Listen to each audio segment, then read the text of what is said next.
ओम साईं राम। शिरडी के साईं बाबा एक ऐसे फकीर जिन्हें हिंदू भी अपना मानते हैं और मुस्लिम भी अपना भगवान। उनका जीवन चमत्कारों से भरा हुआ था। आज इस वीडियो में हम साईं बाबा के जीवन के कुछ रहस्य, उनके उपदेश और कुछ ऐसे चमत्कारी किस्से सुनेंगे जिनके बारे में सुनकर आपका विश्वास और भी मजबूत हो जाएगा। बाबा का जन्म कहाँ हुआ, इसका एग्जैक्ट पता आज तक किसी को नहीं है। कुछ लोग कहते हैं कि उनका जन्म महाराष्ट्र में हुआ, कुछ कहते हैं आंध्र प्रदेश में, लेकिन उनके भक्तों के लिए यह बात मायने नहीं रखती। बाबा कहते थे, मैं तुम्हारा रक्षक हूँ, चाहे मैं कहीं भी पैदा हुआ। साईं बाबा बचपन से ही भक्ति और तपस्या में लगे रहे। उन्होंने अपना जीवन फकीरी में बिताया। एक छोटी झोपड़ी में रहते, एक पत्थर पर बैठकर ध्यान लगाते और जो भी मिलता था भक्तों को बांट देते थे। उनका संदेश था प्रेम, करुणा और सेवा।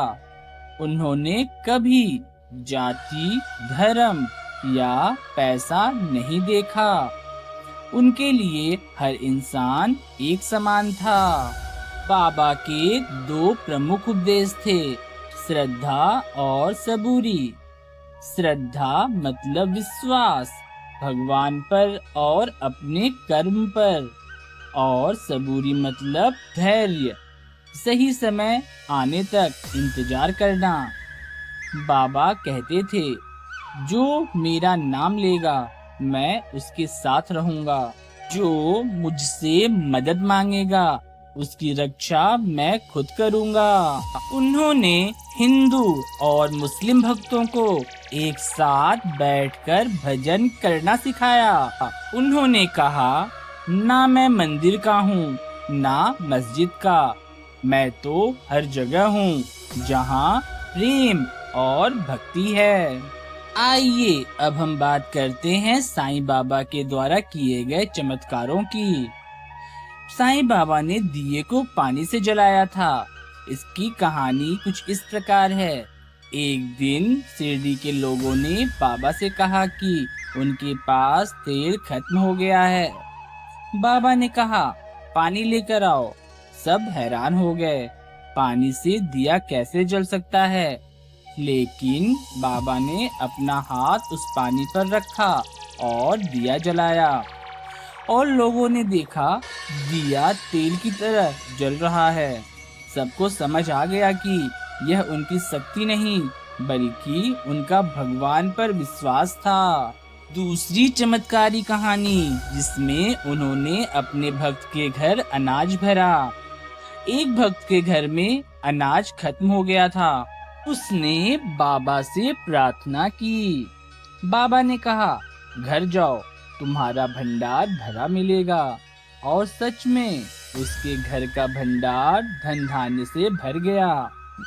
तब बाबा ने कहा, जो मुझे याद करता है मैं उसके घर की रक्षा करता हूँ। तीसरी कहानी जहाँ बाबा ने रोगियों का उपचार किया। एक भक्त बीमारी से पीड़ित था और उसकी जान खतरे में थी। बाबा ने अपने हाथ से ऊपर से पानी छिड़का और कहा, तेरा रोग खत्म हो गया। और कुछ ही दिनों में वो व्यक्ति पूरी तरह से ठीक हो गया। बाबा कहते थे, मैं दवा भी हूँ और दुआ भी। ये जानते हैं शिरडी और बाबा की विरासत के बारे में। शिरडी महाराष्ट्र का एक छोटा गांव आज दुनिया भर के भक्तों का तीर्थ स्थल बन चुका है। हर दिन हजारों लोग उनके दर्शन के लिए आते हैं। कहते हैं, जो शिरडी आता है उसकी मन्नतें बाबा खुद पूरी करते हैं। आज भी उनकी समाधि पर बैठकर भक्त रोते हैं, प्रार्थना करते हैं और बाबा उनकी सुनते हैं। दोस्तों, साईं बाबा कहते थे, जो मुझे याद करता है मैं उसके साथ हूँ। जो मुझसे 1 रुपया मांगेगा मैं उसे 100 दूंगा। अगर आपने भी अपनी जिंदगी में साईं बाबा का चमत्कार देखा है तो कमेंट करके अपनी कहानी जरूर बताएं। अगर ये वीडियो आपको पसंद आई हो तो लाइक कीजिए, अपने दोस्तों के साथ शेयर कीजिए और चैनल को सब्सक्राइब करके बेल आइकन दबाएं ताकि बाबा का संदेश सब तक पहुंचे। ओम साईं राम।